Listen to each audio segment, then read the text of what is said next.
My name is Javier Arias. I am Deputy Director of the Institute of Health Carlos III, Charles III from Madrid.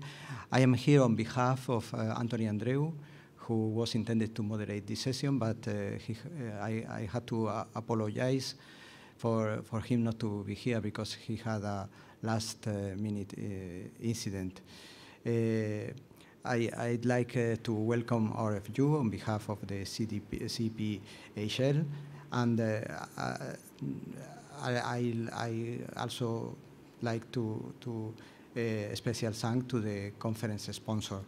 I have to remind you the keynote theater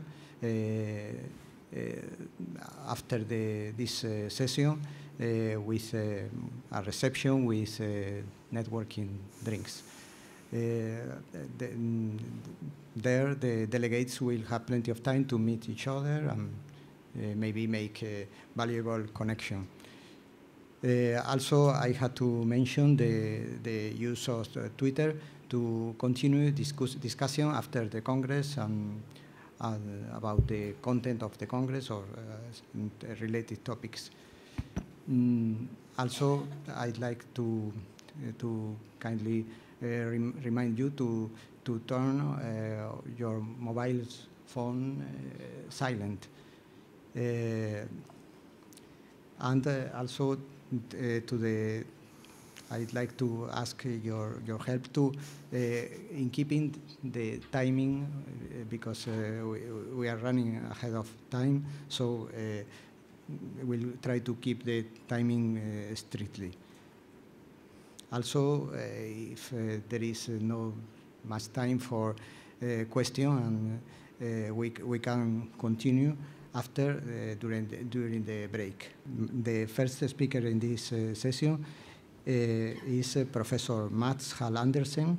He co-founded the Center of Cancer Immune Therapy at Copenhagen University Hospital in 2007, and he is currently Vice Director of this center. He's also an honorary professor at the Technical University of Denmark and has a considerable pharmaceutical experience, and the title of his speech is Enabling the Next Generation Therapeutic Anti-Cancer Vaccines, the Specific Targeting of Immune Suppression. Please. Thank you for this nice introduction. I was asked to talk about cancer vaccines and some of the work we are doing to improve this very exciting field of cancer vaccines. Before I start, I will just say that some of this work I will present is patented and is owned by the Copenhagen University Hospital at Herlev. The Center for Cancer Immunotherapy is located at Herlev Hospital. Is the only center in Denmark where we are 100% focused on cancer immunology and immunotherapy.